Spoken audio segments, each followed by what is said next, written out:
नमस्कार। प्रजापिता ब्रह्मा कुमारी ईश्वरी विश्वविद्यालय में ज्ञान मंथन स्टूडियो में एक ऐसी दिव्य प्रभावान व्यक्तित्व है जिन्होंने अपने जीवन को दुआएं और पुण्य से भरा है। ऐसे पिछले 26 सालों से अपने जीवन को ज्ञान योग में पलते हुए निर्विघ्न चलते हुए हमारे जम्मू कश्मीर से निकले हुए राजीव भाई, जी हाँ, जम्मू कश्मीर से वहाँ निकले हैं, उनका जन्म स्थान है। और झारखंड से आपने ये ज्ञान प्राप्त किया और अपने जीवन को व्यसन मुक्त जो रथ चलता है उसके अकॉर्डिंग आप भारत के कोने कोने में जाकर अपनी सेवाएं देते हैं। आइए ऐसे दिव्य आत्मा से आप मिलते हैं। नमस्कार राजू भाई। नमस्कार। जैसे मैंने आप सुना जम्मू में हुआ और फिर अचानक जो है सेवाओं का विस्तार, ये कैसे एक कारवां चला आपका? मैं वैसे जम्मू से हूँ, लेकिन मेरा जो ज्ञान प्राप्त हुआ वो उड़ीसा में राउरकेला में प्राप्त हुआ। और वहाँ पर रहते हुए मौका मिला मुझे ज्ञान सरोवर में सेवाएं देने का, स्पार्क विंग में। और जब मैं वहाँ पर था तो मुझे एक चिंतन चलता था कि जो भारत के युवा हैं, इतना अच्छा ज्ञान जो है उसको स्वीकार क्यों नहीं करते हैं। ऐसे क्या? भी भारत में युवा सबसे हाँ ज्यादा है। हाँ, युवा प्रधान देश है हमारा। हम्म। तो वहाँ रहते हुए मेरा ये चिंतन चलता था कि क्या कारण है। तो मुझे जो पता चला, कोई भी जो स्टूडेंट होता है, अगर वो नहीं पढ़ पा रहा तो ये उसकी कमी नहीं होती, ये उसके टीचर में उसको सिखाने की जो कला है। तो मैंने ये सीखा कि हमारा जो यहाँ पर परमात्मा जो हमको ये ज्ञान दे रहे हैं वो तो परम शिक्षक है, लेकिन हम जो उनका परिचय सुनाते हैं तो बच्चों को कहानियाँ और खेल के माध्यम से अगर उनके करीब पहुँचा जाए और कुछ रमणीक बातों से उनको समझाया जाए तो वो बच्चे स्वीकार करते हैं। तब मैंने सोचा कि मैं फील्ड में बच्चों से मिलूं, और मैं स्कूल से शुरू किया और बच्चों से मिला तो मेरे को उनकी बातें समझ आई। वो बहुत आप ही स्पार्क विंग से जुड़े, अचानक आप मेडिकल विंग में कैसे आ गए? मेडिकल विंग में आने का ऐसा कुछ ये नहीं था, लेकिन मेरा काम करने का वहाँ पर ये क्षेत्र मुझे लगा कि नशा ही एक ऐसा कारण बनता है युवक का जो उसका जीवन को तबाह कर सकता है। तो ये मैंने स्टडी किया और इसमें काम करना शुरू किया। पहले मैं मेडिकल विंग से नहीं जुड़ा था, फिर जब सेवाएं बढ़ी तो हमारा संपर्क हुआ बनारसी भाई जी से, और इससे उन्होंने पूर्व जो है आप लौकिक में क्या जॉब करते थे? मेरा बिज़नेस अभी भी है, थोड़ा कपड़े का कुछ बिज़नेस है, लेकिन वो हमारे जो कार्यकर्ता हैं वो सँभालते हैं, और मैं पूरी समय जो है सेवाएँ, क्योंकि मुझे ये जो ज्ञान प्राप्त हुआ उस समय मैं बहुत तकलीफ़ में था। और ये जैसे कहते हैं किसी को 2 बूँद अमृत के मिल जाएँ तो डूबते वो, हुए नैया को तिनके का जी, सहारा मिल जी, गया। जी। तो वो मुझे लगा, और मुझे ये लगा कि अगर मुझे मिला है तो ये एक नया जन्म मिला है, तो ये शिव बाबा के नाम है। उसकी सेवा में हम जितना दे सकें वो हमने सोच के ये आगे कदम बढ़ाया। जैसे आपने कहा कि हमको तिनके का सहारा जो मिला है, तो ऐसा क्या सिचुएशन आ गई थी कि हम जो है डूब रहे थे? जैसे कुमार लाइफ है आपकी। हाँ, मैं कुमार नहीं हूँ। हम्म, हम्म। कुछ ऐसी परिस्थितियाँ थी जो हमारे घर में ये स्वीकार नहीं होता था, तो मैंने उनको लेके चले और सब कुछ अ, जैसे बाबा हमको कहता है कि सहन करना है, तो सब कुछ हमने उनके साथ चलते थे। तो फिर उनको कुछ ऐसा लगा कि हम हमारा जीवन में अगर अलग हो जाएँ तो उस प्रकार से हमारे जीवन में एक उन्होंने हमको अ, एक कहते हैं कि छुट्टी दी है। अच्छा, और मैं कितने उस आत्मा का भी बहुत धन्यवाद मानता हूँ, अगर वो नहीं मेरे को ये छुट्टी दिए होते तो आज हम ये काम कितने नहीं बच्चे हैं आप? करते। बच्चे नहीं हैं, यही एक मेरे लिए बहुत वरदान सिद्ध हुआ। हम्म, भगवान को हमसे काम लेना था, और उस कारण से मुझे ये एहसास हुआ कि आज मैं जान पाता हूँ कि क्या तकलीफ़ है समाज के अंदर में। हम्म, हम्म। तो वो जो मेरा दर्द था वो किसी के साथ ना हो, तो उसके लिए मैं इस क्षेत्र में सेवाएँ दे रहा हूँ। राजीव भाई, 26 साल कम नहीं होती जीवन की। इस उतार चढ़ाव में बहुत सारी परिस्थितियों का आपका सामना करना पड़ा होगा, तो आप परिस्थितियों को कैसे समाधान करते हैं आप?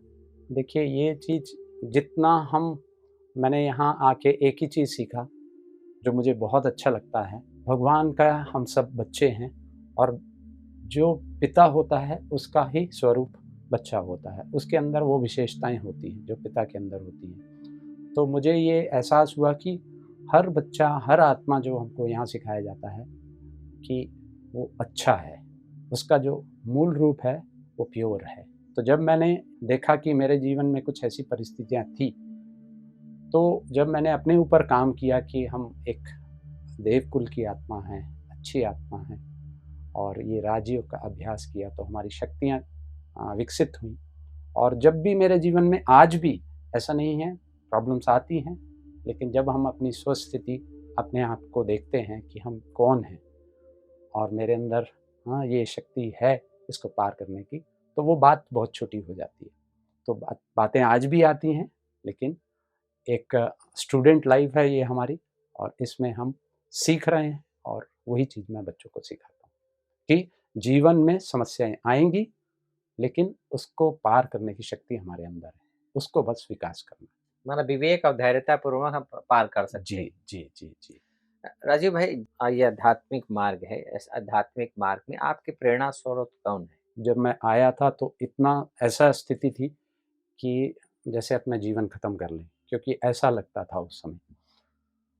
तो मैंने दो चीज़ें जो मेरा पिलर हैं जिसके कारण मैं उठा, तो मैंने वो जो हमारा मुरली क्लास होता है उसके ऊपर ध्यान दिया, उसका चिंतन मंथन किया। तो मुझे यही समझ आया कि ये हमारे कर्मों के हिसाब के कारण कोई भी बातें हो रही हैं। तो उसमें एक ही चीज़ मुझे समझ आई कि शिव बाबा जो हमको बताते हैं कि अगर हिसाब किताब चुकता करने हैं तो आत्मिक स्थिति का अभ्यास करें, जो हमने किया। और दूसरी चीज़ थी मेरी, मैं शुरू में जितनी भी दुविधाएं थी, मैं कोई सेवा नहीं करता था, लेकिन सुबह 4 बजे अमृत वेला सेंटर में करता था। वो मेरा पक्का ये 2 रूटीन थी, जिस कारण से मुझे बाबा ने मदद किया और सब चीज़ें आज विधिवत सब कुछ। मैं इतना हल्का हूँ, कोई बंधन नहीं है। अगर आज काम भी करता हूँ, कोई मेरा व्यवसाय भी है छोटा-सा, वो जीवन को चलाने के लिए वो बहुत ईज़िली चलता है। इतना भगवान देता है कि उसकी कोई हम बयान नहीं कर सकते। इस प्रकार से हमने अपना कुछ नियम पालन किए, जिसका हमको फ़ायदा हुआ। राजीव भाई, जो अपना प्रेरणा स्रोत आपने माना वो है मुरली और ज्ञान योग को जी, जिसको जी, कहते हैं। जी। आपकी ऐसी दिनचर्या क्या है? 4 बजे योग, मैं उठता हूँ पौने 4 बजे और 4 बजे हम योग करते हैं। आज भी वो मेरा है पक्का रूटीन। 4 से 8 हमारा अपना पर्सनल डेवलपमेंट के हम देते हैं और उसके बाद जो भी सेवाएँ हैं, यहाँ तक कि कोई सेवा नहीं होने से भी मैं फील्ड में ज़रूर जाता हूँ। कहते हैं जहाँ आप कदम बढ़ाओगे तो भगवान की मदद होती है और मेरे को इतना एक्सपीरियंस हो गया है, कहीं नहीं अगर प्रोग्राम है तो हम किसी भी स्कूल में घुस जाते हैं और वो हमको वेलकम करते हैं, क्योंकि हर कोई बहुत प्रेशर में है। उनको वो पढ़ाते हैं लेकिन वो अध्यात्म मिसिंग होती है। तो हम उनको सीधा ये नहीं कहते हैं, हम यही बताते हैं कि अगर इनका एकाग्रता बढ़ानी है, इनका जो प्रेशर है वो कम करना है या कुछ ऐसे गलती ना कर लें, कोई नशा में ना चले जाएँ, तो उसके लिए हम इनको बचा सकते हैं। राजीव भाई, जैसे कि आप अभी तक टोटल कितने राज्यों में आप अभी तक सेवा दे कर चुके हैं? करीब 15 स्टेट में गया हूँ मैं, लेकिन भारत इतना बड़ा है, विशाल है कि वो एक छोटा पार्ट भी करने के लिए आपको 2 महीने लग जाते हैं। क्योंकि वो हर स्कूल को मैं कवर करता हूँ, हर कॉलेज, हर गाँव, हर मार्केट एरिया, जेल अगर वहाँ पर है, बाल सुधार गृह है, जितने भी धार्मिक स्थल हैं, जैसे मस्जिद में हम बहुत प्रोग्राम्स किए, मदरसा होता है जहाँ वो बच्चे पढ़ते हैं, मुस्लिम बच्चे, चर्च होती हैं, हर जगह की अलग-अलग है। कहीं पर मुस्लिम कम्युनिटी ज़्यादा होती है, कहीं पर सिख लोग होते हैं, तो वो मैंने गुरुद्वारे में प्रोग्राम्स किए हैं। तो जैसे जहाँ पर बुद्धिस्ट लोग, जैसे उनकी मोनेस्ट्री होती है, वहाँ पर काम किया है। और हर क्षेत्र में मैं घुसना चाहता हूँ, जैसे हमने सिक्योरिटी में जितने भी फोर्सेस हैं, उनके साथ मिलके, जहाँ पर लोग नशे के बारे में सुनना भी नहीं चाहते हैं, उसमें हम तरीके से उनको बताते हैं। जैसे कोई पुलिस स्टेशन है, मैं आपको एक एग्ज़ाम्पल देता हूँ। पुलिस स्टेशन में ज़्यादातर इस चीज़ों में वो इन्वॉल्व हो जाते हैं। हम्म, हम्म, तो वहाँ हम उनको यही कहते हैं कि हमारे बच्चे फंस रहे हैं, सबके परिवार है, तो उनको बचाने के लिए हम आपके पास कुछ बातें बताना चाहते हैं, बच्चों को कैसे बचाएं। तो जब वो कार्यक्रम करते हैं तो ये शुरुआत ऐसे करते हैं और लास्ट में इसका जो एंडिंग होता है उसमें यही बताया जाता है कि अगर परिवार में कोई सदस्य ले रहा है, हम बच्चों को तो बचाना चाहते हैं, लेकिन अगर हम ले रहे हैं बड़े, तो वो उससे सीखते हैं। तो अगर आप सच में बच्चों का भला चाहते हैं, बचाना चाहते हैं, क्योंकि ये सब जान रहे हैं ये बढ़ रहा है, तो उसको छोड़ना है आपको भी। फिर हम उनको तरीका बताते हैं कैसे छोड़ना है।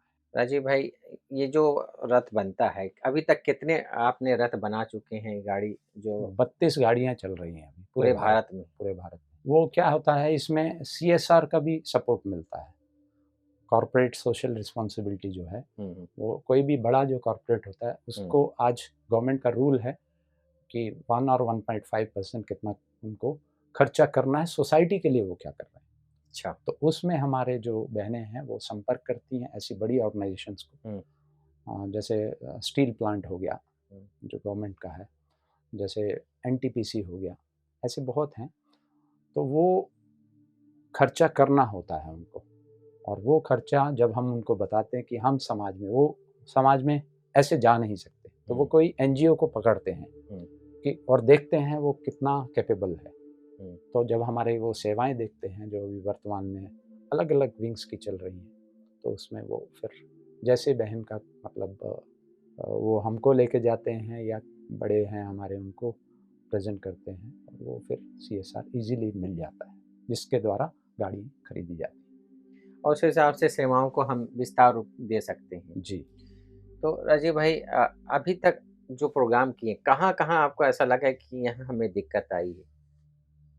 दिक्कत तो कहीं भी नहीं आई, और बातें हर जगह की अलग अलग स्टाइल होता है, लेकिन मैंने एक ही चीज़ रीड किया है कि अगर आपकी भावना शुद्ध है, अगर आपका सेवा का भाव है, तो हर जगह वेलकम किया है। कहीं पर भी कितना भी विपरीत परिस्थितियों के अंदर भी मैंने काम किया है, जहाँ ड्रग्स सेल होते हैं, जहाँ पर मुझे एक जगह याद है कि एक मुस्लिम एरिया था, उन्होंने कहा था आप उस स्थान पर जाइए और वहाँ पर बहुत ये है, इसका मतलब गढ़ है। लेकिन उन्होंने एक बात मेरे अंदर ये डाल दी उस समय कि आप वहाँ ध्यान से जाइए, कोई साथ में कवर लेके जाइए, किसी का सपोर्ट लेके जाइए, क्योंकि वो एरिया बहुत खतरनाक है। नेचुरली है कि अगर हम कोई ऐसा करने जा रहे हैं तो जो उसमें संलग्न हैं उनको तकलीफ होगी। तो मेरे अंदर ये बात जब आई तो मेरे वहाँ पर एसपी भी जान पहचान है, तो मैंने पहला थॉट ये आया कि मैं उनको बताऊं और कुछ पुलिस सपोर्ट लेके जाऊं। लेकिन उसके बाद मेरे मन में इमीडिएट आया, क्योंकि ये मैंने बहुत काम किया और शिव बाबा ने हमको हर जगह मदद की है। तो मैं एक छोटा सा ही आपको एक उदाहरण दे रहा हूँ। तो दूसरा थॉट ये आया कि अगर ये तो कुछ हमको हेल्प कर सकते हैं, ये तो 2 भुजाओं वाला है, वो 1000 भुजाओं वाला अगर पुलिस मेरे वगैरह। साथ है। हाँ, तो मैंने ये किसी को बताया नहीं, अपनी टीम को भी बताया नहीं कि ऐसा प्रॉब्लमेटिक जगह है, क्योंकि अगर हम किसी को बताते हैं तो उनके भी संकल्प चलने शुरू हो जाते हैं। तो उसी समय मैंने ये सोचा कि मैं आगे बढ़ूँगा और आपका काम है, और आपको कैसे करवाना है मैं नहीं जानता हूँ। आपने बाबा को कहा? जी, बाबा को कहा और मैं आगे बढ़ा, और वो प्रोग्राम इतना सक्सेसफुल हुआ, वहाँ पर जो सेल करते हैं वो बैठे हुए थे, और उम्र को देख के भी बहुत हमको फ़ायदा मिलता है। लोग सोचते हैं, मदद करना चाहते हैं। तो और मेरे अंदर मैंने जब शुरू किया तो मैंने यही बताया कि हम आपके स्वास्थ्य के बारे में, और यहाँ बच्चे, छोटे-छोटे बच्चे नशों में फँस रहे हैं। हम उनको डायरेक्ट हिंट नहीं किए, क्योंकि उनके भी बच्चे हैं। तो जब हमारी भावना शुद्ध होती है, मैं किसी भी प्रोग्राम में यही कहता हूँ कि आप बुरे नहीं हैं। कोई भी अगर नशा लेता है उसने बचपन में लिया है, शुरुआत, और जिस समय वो लिया उस समय उसको पता नहीं था ये क्या है। तो आप निर्दोष हैं। अगर उसको सुधारने का हमको मौका मिले और तरीका बताया जाए तो उसको सुधार लेने वाला ही सच्चा ज्ञानी होता है। तो आप सब बहुत अच्छे हैं। तो ये उनके दिल को तीर की तरह लगती है ये बातें। और वो लास्ट जो मैं इसको शॉर्ट में बताता हूँ, जब हमने वो एंड किया तो उस समय सारे जो वो सेल करते थे वो हमारे पाँव आके छूने लगे कि हमको इससे बचा लीजिए, क्योंकि ड्रग्स से। हाँ, ड्रग्स से, क्योंकि जब अगर वो ड्रग्स नहीं लेते हैं तो उनको बहुत तकलीफ होती है, जो मैंने उस प्रोग्राम में सब कुछ बताया उनको, वो सुन रहे थे हम्म, और उन्होंने ये रियलाइज़ किया कि ये चीज़ हमारा जीवन को तबाह कर देगी। वैसे उनका दिमाग इतना काम नहीं करता है और इसके लिए वो चोरियाँ भी करते हैं। तो उनको पैसा चाहिए, हर दिन उनको 2-3 हज़ार रुपया, 4 हज़ार चाहिए होता है। तो इसीलिए वो ये काम करते हैं सेलिंग का। अगर ना करें तो इसमें उनका जीवन में बहुत तकलीफ आ जाती है। तो उस कारण से वो फँस गए हैं। तो हम उनको यही बताए, माना ड्रग्स बेचने वाले भी ड्रग्स लेते हैं। श्योर वो इसीलिए ले रहे हैं, हम्म। मतलब वो ट्रैप हो जाते हैं। शुरू में उनको कोई ऐसे फ्रेंड दे दिया या कोई आदत पड़ जाती है। आदत, मतलब वो शुरुआत के समय हम्म, उनका खर्चा नहीं होता है, लेकिन जब एक वो इतनी ज़बरदस्त चीज़ है, 1-2 बार कोई लेगा तो उसको ज़रूरत पड़ेगी उसकी। नशा जैसा है। बहुत खतरनाक ये नशे होते हैं और वो मतलब एक गिड़गिड़ा रहे थे कि हमको बचा लीजिए। तो मुझे भी बहुत तकलीफ़ हुआ, मैंने कहा ठीक है, हम आप वहाँ पर मेरे जो होम्योपैथी कॉलेज, मेडिकल कॉलेज जो है, उसके प्रिंसिपल ने हमको ये छुट्टी दी थी, क्योंकि हमने उस जगह पे बहुत काम किया। तो उसने कहा था कि अगर आपको कोई भी ऐसा पेशेंट मिले तो हम उसको फ्री, टोटल फ्री ट्रीटमेंट करेंगे। उसके साथ एक अटेंडेंट को भी हम खाना तक सब कुछ देंगे, उनको आप यहाँ एडमिट कीजिए। तो मैंने उनको फिर ये कहा कि अगर आप सच में इसको छोड़ना चाहते हैं तो आपको हमारी स्पिरिचुअल एजुकेशन अभी नहीं काम करेगी जब तक आपके अंदर डिटॉक्सिफिकेशन ना हो, मतलब उनका जो अंदर में महसूसता की हाँ शक्ति हाँ, में वो छोड़ना है। चीज़ जब तक उसको नहीं होगा उसके लिए आपको एडमिट होना है और उसका मदद हम करेंगे आपको, कोई आपको खर्चा नहीं।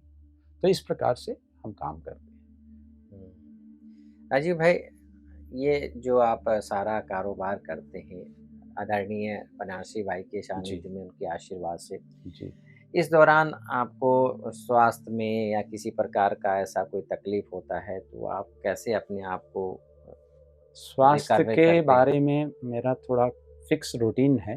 खाना मैं भी खाता हूँ, लेकिन जितना हो सके फल और सलाद ज़्यादा मैं सेवन करता हूँ। मेरे पास दुआओं का खजाना बहुत है और मैं खुश रहता हूँ, क्योंकि देने में ही खुशी है और वही मुझे प्रेरित करती है कई गुना बढ़ के मिलता है। बहुत ज़्यादा। क्योंकि मैं जब देखता हूँ बच्चों को, मैं 2 प्रश्न जाते ही पूछता हूँ कि आप में से कभी किसी को ऐसा लगा है, ऐसा महसूस हुआ है कि मेरे जीवन का कोई मतलब नहीं? तो अच्छे स्कूल जिसको हम मानते हैं, कॉन्वेंट स्कूल जो बहुत अच्छी जहाँ पढ़ाई होती है, वहाँ पर 10 में से 8 बच्चे हाथ उठाते हैं। वहाँ प्रिंसिपल्स बैठे होते हैं उस सभा के अंदर, टीचर्स बैठे होते हैं, वो आश्चर्य खाते हैं। मैं दूसरा प्रश्न ये पूछता हूँ, कभी किसी को मरने का ख्याल आया? तो 10 के 10 हाथ उठाते हैं उस स्कूलों में। लेकिन गवर्नमेंट स्कूल में फिर भी ऐसा स्थिति नहीं है। तो जिसके ऊपर इतना प्रेशर है, वहाँ हमारे चौंक जाते हैं उनके प्रिंसिपल, ये क्या बच्चे कह रहे हैं, हमने इतना इनको दिया है। वो दे रहे हैं खाली एजुकेशन लेवल पे, लेकिन उनको प्यार की महसूसता नहीं होती है, जो मैं उस सेशन में कराता हूँ। मेरा 3-4 टिप्स होते हैं। एक तो मैं हर एक को कहता हूँ बच्चों को, आप नशा ज़रूर करो।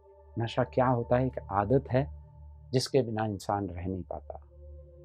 तो एक अच्छा नशा बनाओ किसी के पॉजिटिव। अंदर, हाँ, किसी के नशा करो लेकिन नेगेटिव नहीं, पॉजिटिव करो। मैं उनको उस सेशन में समझाता हूँ, क्योंकि बिना नशे के कोई भी आज इतिहास नहीं रचा है।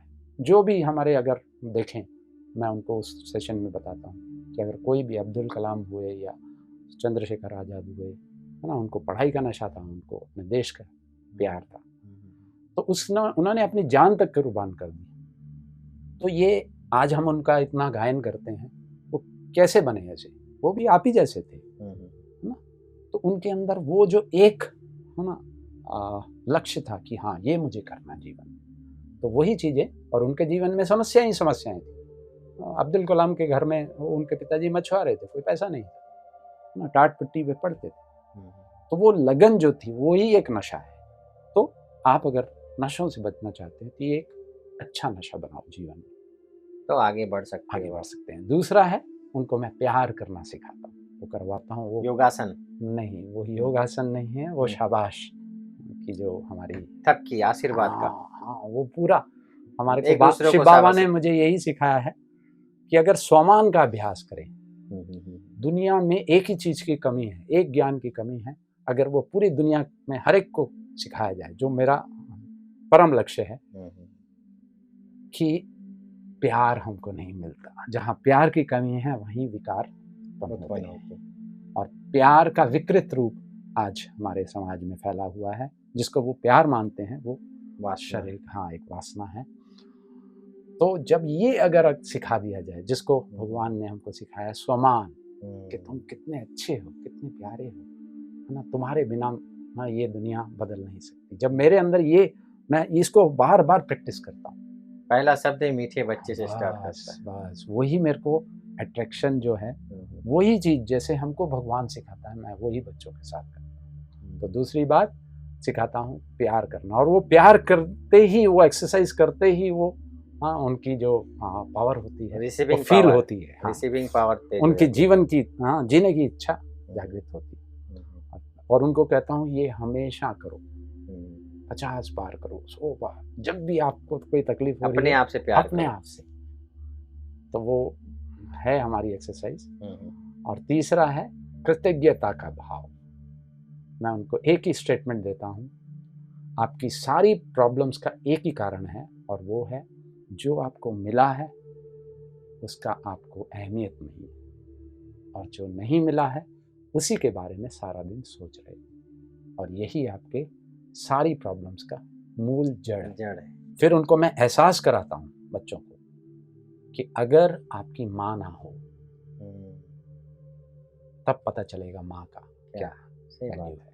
आज आपको खाना मिल रहा है, हाँ मिल रहा है, आज आपके कपड़े साफ कर रही है, हाँ, तो अगर ये ना हो तो आप पढ़ नहीं सकते। अगर ये शिक्षक ना हो, फिर मैं शिक्षकों का, हाँ, सम्मान करता हूँ। मेरा डायरेक्ट नहीं, मैं उनको पूरी तरीके से समझाता हूँ कि अगर शिक्षक हमको डांट रहे हैं तो क्यों डांट रहे हैं। जैसे वहाँ पर मैं एग्जाम्पल देता हूँ कि जहाँ पढ़ रहे हो, ये विद्यालय मतलब विद्या का मंदिर है, ये आलय मतलब मंदिर। मंदिर में कौन होता है? भगवान होता है। मैं इंटरेक्शन करता हूँ, मैं भाषण नहीं करता हूँ। कौन होता है? तो कहते हैं भगवान। तो भगवान की मूर्ति किससे बनती है? पत्थर से, कहते हैं। तो पत्थर को मूर्ति बनाने के लिए तोड़ा जाता है, नहीं तो वो पत्थर रह जाएगा। तो ऐसे ही ये हमारे गुरुजन जो हैं, है ना, ये मेहनत कर रहे हैं। क्यों आपको रोड के ऊपर चलते हुए कोई नहीं बोलता? ये मानते हैं आपको कि कहीं कुछ ऐसा ना हो जाए। और याद रखना, जिस दिन आप ऊंचाइयों पे पहुंचोगे तो सबसे ज्यादा खुशी इन शिक्षकों को, आपके माता पिता को भी इतना नहीं होगा। और अगर कहीं गलत स्थान पे पहुंच गए तो सबसे ज्यादा दुख इनको होगा। तो इनको दुख नहीं पहुंचाना कभी। तो उनकी जो अंदर की गैप होते हैं उनको मैं कवर अप करता हूँ कि ये सब हीरोज हैं, सब हीरो हीरोइन हैं, और सबसे बड़े हीरो आप सब हैं। कोई भी यहाँ पर बेकार नहीं। तो उनकी जब ये रिस्पेक्ट बढ़ती है, इंपॉर्टेंस उनको समझ आती है, तो ये सब आपको किसने दिया है? अभी भी, हाँ, इस शहर के अंदर ऐसे बच्चे हैं जो स्कूल में आना चाहते हैं लेकिन उनको नहीं आ पा रहे। हाँ, नहीं आ पा रहे। आप क्यों आए यहाँ पर? तो ये सब किसने दिया है? अगर आप खाना खा पा रहे हो, ऐसे बच्चे हैं जो खाना नहीं मिल रहा, आपको 3 टाइम मिल रहा है, 4 टाइम किसी को मिल रहा है। ऐसे बच्चे हैं जिनको एक समय भी खाना नहीं। ऐसे बच्चे हैं जिनके पास घर नहीं, छत नहीं है, ठंड से बचने के कपड़े नहीं। आपको सब है, आपके पास जूते हैं, कितने अच्छी ड्रेसेस पहने हो आप। ये तो पालना सब है। हाँ, ये सब किसने दिया है? माता पिता ने। नहीं, उस ईश्वर की देन है। कभी उसको थैंक्स दिया है? ये माता पिता के लिए उसको थैंक्स दिया, ये टीचर्स के लिए उनको थैंक्स दिया, वो मैं फिर करवाता हूँ। तो माता पिता को नहीं, उस डायरेक्ट ऊपर वाले से बोलते हैं। वहां मैं कनेक्ट करता हूँ डायरेक्ट जनरेटर से। ये कौन आपको दे रहा है थैंक्स, कि इतने अच्छे माता पिता। मैं वो एक्सरसाइज जस्ट 1 मिनट में बता देता हूँ। मैं उनको कहता हूँ कि चलो आँख बंद करो और आज उसको धन्यवाद देंगे। और उसको मैं बताता हूँ, वो रिपीट करते हैं कि भगवान आपका लाख लाख शुक्रिया कि आपने कितना सुंदर शरीर मुझे दिया। कितना अच्छा खाने को दिया, कितने अच्छे कपड़े दिए, कितना अच्छा विद्यालय दिया, कितने अच्छे शिक्षक दिए, कितने अच्छे माता पिता दिए जो मेरा ध्यान रख रहे हैं। अगर ये सब ना होते तो मैं कहाँ पर होता। मेरा आपसे एक विनम्र निवेदन है कि जो कुछ आपने मुझे दिया है वो संसार के हर बच्चे को मिल जाए, उसका जीवन भी सुखी बन जाए। तो ये जो है, हम पॉजिटिव एफर्मेशंस उनको जब कराते हैं तो उनका किसी को रोना भी आ जाता है। मुझे भी आ गया। तो ये मैं भी अपने आप को देखो 31 साल से मधुबन में हूँ। जब ये आपने एहसास कराया तो बड़ा ही आनंद आया हाँ, कि मैं इतने ऊंचे स्थान पर बैठा हूँ, जी मुझे जी आपने सम्मान दिलाया। देखो भगवान ने जिस लोग यहाँ तरसते हैं रहने के जी लिए और हम यहाँ बैठकर तपस्या करें जी जी संपल रीति से, ओ लेकिन आपने वंडरफुल। धन्यवाद का पात्र बना दिया। क्या तो ये जब हम धन्यवाद देते हैं हम्म, तो इससे क्या होता है ना, वो जो पिता है ना, वो हमारे सारे रास्ते, मैं हमेशा मैं कहता हूँ, मैं ब्रह्मा कुमारी में एक ही चीज़ सीखा हूँ, खुद से प्यार करना और ईश्वर को धन्यवाद जितना दे सकते हो। अगर खा रहे हो तो उसका धन्यवाद दो, अगर आपको पानी मिल रहा है तो उसका वेस्टेज नहीं करो, उसको है ना, उसका धन्यवाद दो। आपको मिल रहा है, राजस्थान आओ, ऐसी जगह हैं जहाँ पर एक गिलास पानी लेने के लिए दूर दूर जाना लोग पड़ता है। कितना दूर जाना, बिक रहा है, आपको सब कुछ मिल रहा है, वेस्ट मत करो उसको, हम्म, उसकी संभाल करो। कदर करो। हाँ, कदर वेरी इंपॉर्टेंट। वो हम जितना करेंगे, मैं उनको बहुत चीज़ें सिखाता हूँ, वो टाइम के ऊपर होता है। खाने का महत्व, हाँ, खाने को वेस्ट नहीं करना। कहीं पर जैसे सरकारी स्कूलों में खाना मिलता है तो फ्री मैं उनको, मिलता है वो। हाँ, फ्री मिलता है, मैं उनको पूछता हूँ हम्म, कि खाना आप में से कौन कौन है ना फेंक फेंक देता देते है। हैं डस्टबिन में।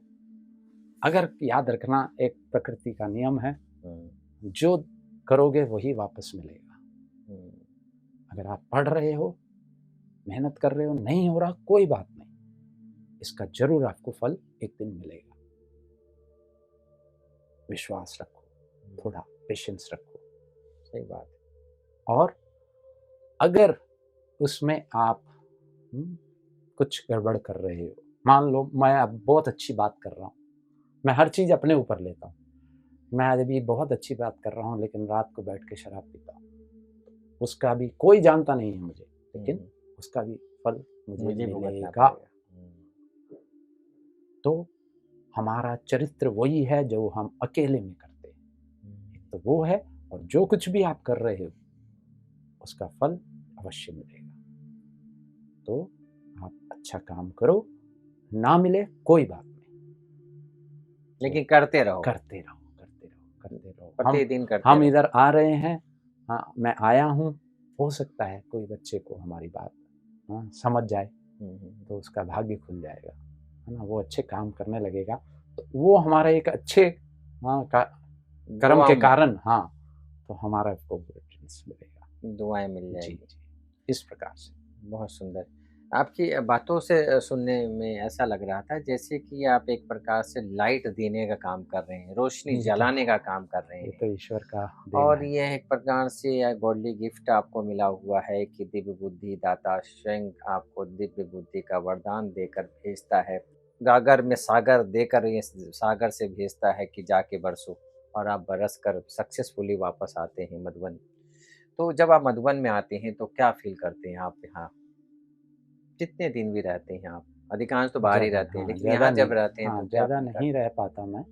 और इस बार जब आया हूँ तो मेरे अंदर एक भावना है कि यहाँ जो वर्कर्स हैं वो भी एक बहुत बड़ा भगवान के यज्ञ में काम कर रहे हैं।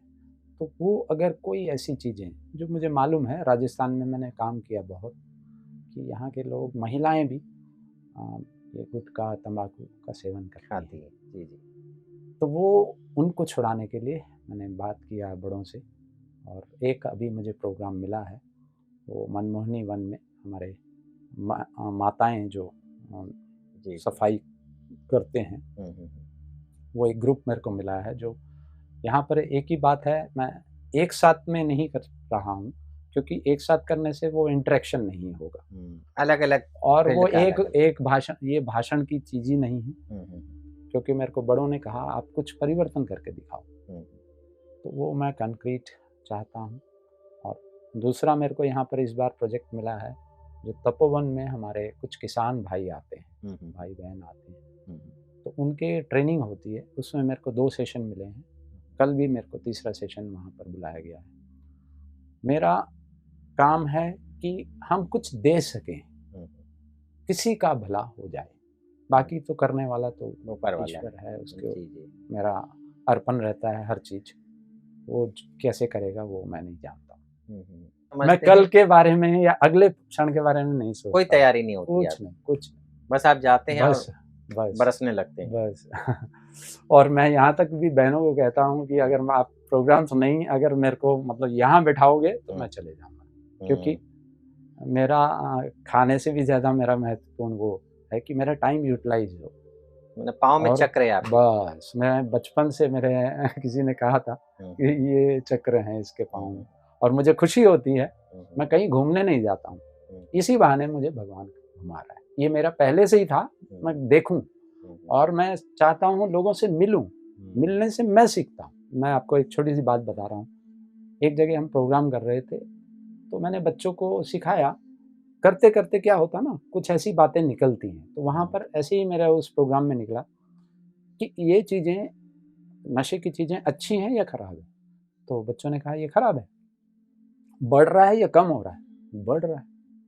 तो ये कैसे बंद होगा, आप बताओ, क्या आप करा सकते हो? हाँ हाँ, बंद करा सकते हैं। कैसे कराओगे? तो अलग अलग हम दुकान ये जो करेंगे, नारे लगाएंगे। मैंने कहा ये नहीं, ये आपका पढ़ने का समय है, आप ये नहीं कर सकते हो। तो क्या करना चाहिए? तो मेरा अंदर आया कि सबसे पहले आपको अपने घर में, आप तो नहीं करते हो मुझे मालूम है, लेकिन अपने घर में इसको बंद कराना है। यहाँ 100 बच्चे मान लो बैठे हैं, तो 100 मतलब 5 तो सदस्य होंगे, तो 500 लोगों को आपको ठीक करना है। कर सकते हो? हाँ, कर सकते हैं। मम्मी पापा को जो हाँ, भी खाते हैं। यस, ये मेरा सबसे बड़ा एक टूल है जो मैं इस कार्यक्रम के द्वारा उनके घरों तक पहुंचता हूँ। क्योंकि एक बच्चा इमोशनली अटैच होता है अपने परिवार माँ से। से बाप से। जब तक इमोशंस नहीं है, कोई भी कार्यक्रम सफल नहीं हो सकता। जो मैंने इस बार ट्रेनिंग में भी कहा, ये अपनापन जब तक नहीं आप क्रिएट करोगे, कोई आपको स्वीकार नहीं करेगा। तो वो हम उनको फिर सिखाते हैं, ट्रेनिंग देते हैं। उस प्रोग्राम में मैंने कहा कि भाई पहला काम ये करना है, आज घर जाके अपने माँ जो भी ले रहे हैं, हाँ, उनको मैं दिखाता हूँ, देखो ये प्रॉब्लम्स होंगी उनको, तो वो डर जाते हैं। तो उनको अगर इन चीज़ों से बचाना है, तो पहले आज जाके उनको बोलना है बड़े प्यार से, दादाजी आप बहुत अच्छे हो, आपसे अच्छा इस दुनिया में कोई है ही नहीं, और मैं आपको बहुत मानती हूँ, आप कितना मेरे लिए हाँ करते हैं, लेकिन आप जो खा रहे हो इससे आपको कैंसर होगा, मुझे अच्छा नहीं लगेगा, आप इतने अच्छे हो। तो वही प्यार, जागृत हो हाँ जाता हाँ, है। वो प्यार मैं उनको पहला सिखाता हूँ, फर्स्ट स्टेप। और उनको बोलना कि मेरी कसम खाओ, आज से इसको हाथ नहीं लगाओ। तो ये एक बहुत मतलब उनको हिट करेगा, तो वो करते हैं। अगर उसके बाद भी अगर मैं उनको फिर सारी ऑप्शंस देता हूँ, अगर नहीं मानते, ऐसे भी होंगे नहीं मानेंगे, तो दूसरा तरीका, हाँ, उठा के वो चीज़ को बाहर फेंकना है। क्योंकि अब डरना नहीं, क्योंकि आपने पहले प्यार से उनको बता दिया, वो आपको कुछ नहीं कर सकते। वो घर में नहीं रहनी चाहिए चीज़, उठा के बाहर फेंकनी, तो चार्ज हो जाते हैं। और फिर भी नहीं छोड़ते तो हम खाना नहीं खाएंगे। बच्चे खाना नहीं खाएंगे तो बाप आप परेशान हो जाएंगे। यस, ये टेक्निक। फिर भी नहीं छोड़ते तो हम बात नहीं करेंगे, तो घर सन्नाटा हो जाएगा, कब्रिस्तान। यस, वो बहुत हिट करेगा। फिर भी नहीं छोड़ते तो हम स्कूल नहीं जाएंगे, हम पढ़ाई नहीं करेंगे, क्योंकि वहाँ पर मेरी इंसल्ट होती है। वहाँ मेरे को दोस्त कहते हैं तेरा पिताजी शराबी है, गुटखा खाता है, मैं नहीं जाऊंगी, मैं नहीं जाऊंगा। फिर भी नहीं मानते एक छोटी सी बच्ची ने मेरे को, जम्मू में था मैं, वंडरफुल 5th क्लास की बच्ची ने कहा, मैं क्या करता हूँ, सेशन करने के बाद पूछता हूँ बच्चों से क्या चीज़ आपको आज अच्छा लगा। तो उसने कहा अगर ये सब करने से भी नहीं माने मेरे घर में, तो मैं बोलूँगी मेरे लिए भी शराब लेके आओ, मैं भी पीऊँगी, मैं भी आज से पीऊँगी। बस ये है सबसे बड़ा अस्त्र आपके पास। तो इस प्रकार से हमने समझाया। मैंने कहा अच्छा, इसका मैंने वो प्रोग्राम करने के बाद भूल गया। तो एक जगह पे मैंने जब शुरू किया था, तो वहाँ पर एक माताजी हमारे सेंटर में आती थी, उसका पोता पढ़ता था वहाँ। तो वो मेरे को बोल रही है, आप करते क्या हो स्कूल में जाके? मैंने सोचा पता नहीं कुछ गड़बड़ हुआ है क्या। तो उन्होंने कहा, मैंने कहा क्या हुआ माताजी? नहीं, आपने क्या सिखाया स्कूल में जाके? वो मेरा पोता जो है ना, उसका पिताजी गुटखा खाता था, उठा के बाहर फेंकता था। और लास्ट में इतना परेशान हो गया पिताजी, जा आज सिखाऊंगा नहीं, छोड़ दो। तो वहां मेरे को समझ आया ये काम करता है। प्यार है। बड़ों को इतना नहीं अपील करता, लेकिन बच्चे के अंदर जो आपने डाल दिया, और वो मैं खेल खेल में सिखाता हूँ उनको, ऐसा कहीं नहीं लगता। एक अभी मेरा मेडिकल कॉलेज में एक प्रोग्राम हुआ था, तो वहाँ पर प्रोफेसर ने कहा हम 45 मिनट्स प्रोग्राम करते हैं, मतलब उनका डिस्ट्रैक्शन हो जाता है, लेकिन आप 1.5 घंटा से बोल रहे हो ना, बड़े सावधान से सब कुछ सुन रहे हैं। ये एक वंडरफुल, मैंने आज पहली बार देखा। एक टीचर ने मेरे को स्कूल में बताया, खेल खेल में आपने सब कुछ सिखा दिया, और टीचिंग का ये भी एक प्रोसेस है, मैं आज तक नहीं जानती थी, ये आपने मुझे सिखाया आज। बातें करना, हाँ, यस, प्यार देना, उनको फीलिंग हो अपना है। मैं उनको जाते ही कहता हूँ मैं आपसे सीखने आया हूँ, आप मुझे आज सिखाना। उनको उठाओ ऊपर। ये मैं टीचर्स को हमेशा कहता हूँ, इनको प्यार की जरूरत है। हर बच्चा अपने आप में कुछ विशेष है, और वो उसकी विशेषता आप जानो और उसको वो चीज करवाओ, उसे बढ़ाओ, अच्छा बन जाएगा। नेपाल में गया था, तो वहाँ पर पूरा गवर्नमेंट ये इन्वॉल्व होती है, वो फंडिंग करती है कि आपको हम देंगे सब कुछ, क्योंकि वहाँ गवर्नमेंट कुछ कर नहीं पा रही।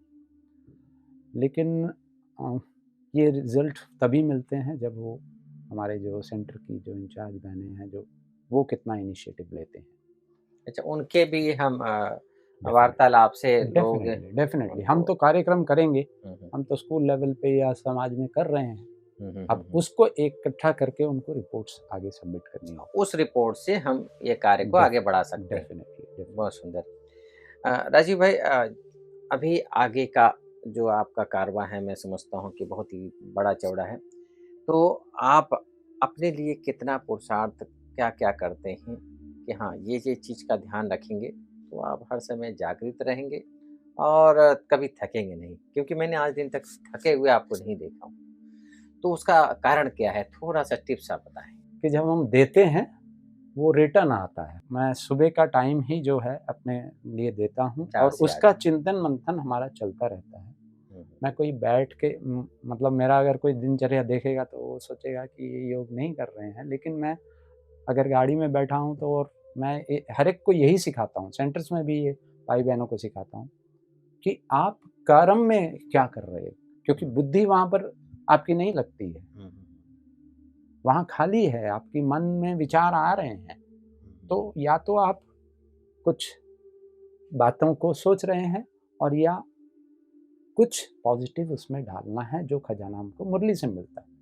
और हमारे कोई भगवान ने ये नहीं कहा कि एक पर्टिकुलर टाइम पे आपको करना है, हर समय मेरे अंदर क्या चल रहा है उसके ऊपर मैं ध्यान देता हूँ।